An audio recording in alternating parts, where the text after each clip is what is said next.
पवार साहब ने पहले भी घोषणा की है कि वो लोकसभा का चुनाव नहीं लड़ेंगे।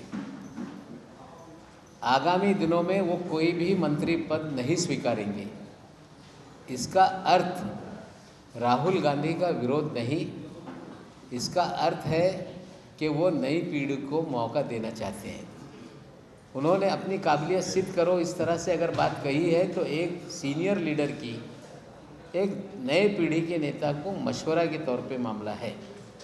जहाँ तक ताल कटोरा स्टेडियम में कल जो सांप्रदायिकता के खिलाफ जनता की एकजुटता नाम से जो कार्यक्रम था, उसमें राजनीतिक कार्यक्रम ना होके, कोई थर्ड फ्रंट की निर्मित ना होके, एक सांप्रदायिकता के खिलाफ एक मोर्चा बनाने का कार्यक्रम था। राष्ट्रवादी कांग्रेस पार्टी सांप्रदायिकता के खिलाफ लड़ने की हमेशा पक्षधर रही है और उसमें वो राजनीतिक रैली ना होके उसमें बड़े पैमाने पे एनजीओ थे और उसमें राष्ट्रवादी कांग्रेस पार्टी के हमारे नेता गए। आगामी लोकसभा में हम यूपीए के घटक के नाते 10 साल साथ में रहे। आगामी लोकसभा यूपीए के घटक के नाते लड़ेंगे, लेकिन यूपीए के विस्तार के लिए भी राष्ट्रवादी कांग्रेस पार्टी काम करेगी। ये राष्ट्रवादी कांग्रेस पार्टी की भूमिका है। लेकिन गोपीनाथ मुंडे जी कह रहे हैं कि ये ब्लैकमेलिंग है सरासर। चुनाव से पहले, लोकसभा चुनाव से पहले हर साल एनसीपी ऐसे ब्लैकमेलिंग करती है कांग्रेस के साथ, ये गोपीनाथ मुंडे जी का कहना है। मुंडे साहब को राष्ट्रवादी कांग्रेस पार्टी को लेके कहीं ना कहीं कुछ भय सताते रहता है। राष्ट्रवादी कांग्रेस पार्टी ब्लैक मेलरों की पार्टी नहीं।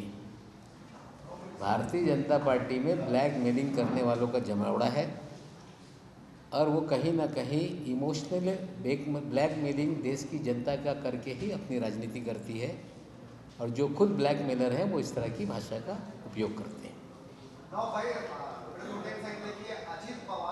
चाहते हैं आगामी लोकसभा चुनाव में किसी भी मोर्चे को स्पष्ट बहुमत नहीं मिलेगी और नए साथियों को जोड़े बिना सरकार बन नहीं सकती।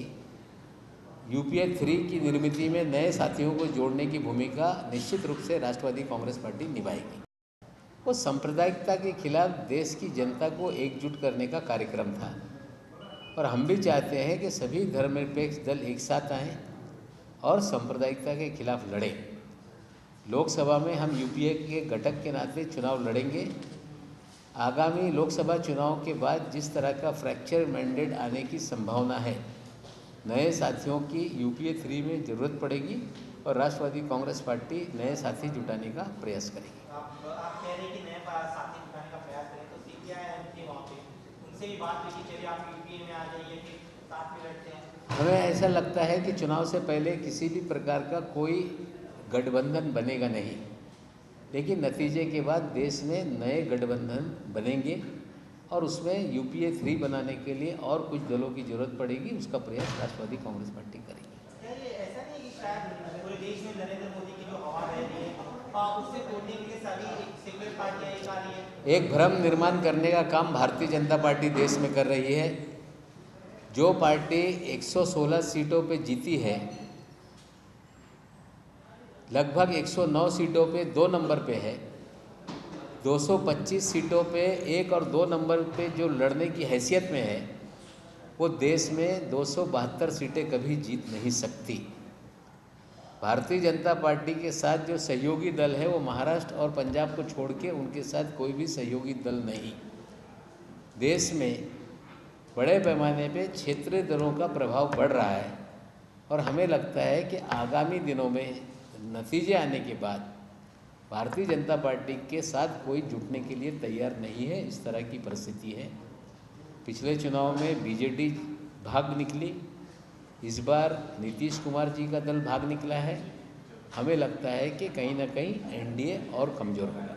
इस बारे में भी चर्चा हुई है, कम से कम जो सेक्युलर दल है, चाहे जो भी हो जाए, चुनाव के बाद बीजेपी का समर्थन नहीं करेंगे जो शामिल। हमें लगता है जो सांप्रदायिकता के खिलाफ हैं, हो सकता है कि आगामी लोकसभा चुनाव के बाद इनके साथी दल भी इनको साथ छोड़ के निकल जाए, लेकिन नए दल इनके साथ आएंगे ऐसी संभावना नहीं है। तो इसकी चर्चा हुई लगभग जमाना ऐसी संभावना है कि मोदी जी के नेतृत्व में नीतीश कुमार भाग गए तो शायद और दल साथ छोड़ दें, लेकिन नए दल इनके साथ जुटेंगे, ऐसी संभावना हमें नहीं लगती। लोहा जमा करने का कार्यक्रम घोषित हुआ। कोई लौह पुरुष लोहा जमा कर लेने से लौह पुरुष नहीं बन सकता। जिनके हाथ खून से सने हो वो कभी भी देश में लौह पुरुष नहीं बन सकते। सर, जो फ्रैक्चर वोट की स्थिति बनेगी, आप कह रहे हैं कि फ्रैक्चर आगामी लोकसभा के नतीजों के बाद देश में जितने भी सर्वे आ रहे हैं, किसी भी गठबंधन को स्पष्ट बहुमत नहीं, फ्रैक्चर मैंडेट की स्थिति है। ऐसी परिस्थिति में बिना अन्य दलों को साथ में लाए बिना यूपीए 3 की सरकार नहीं बनती। निश्चित रूप से यूपीए 1 में भी बहुत सारे दलों का समर्थन रहा। यूपीए कई दल साथ में थे, कुछ दल हमें छोड़कर अभी चले, लेकिन यूपीए 3 बनाने के लिए अन्य दलों को साथ में जोड़ने का जो भी प्रयास होगा उसमें अगुवाई राष्ट्रवादी कांग्रेस पार्टी करेगी ताकि देश में यूपीए 3 की सरकार बने।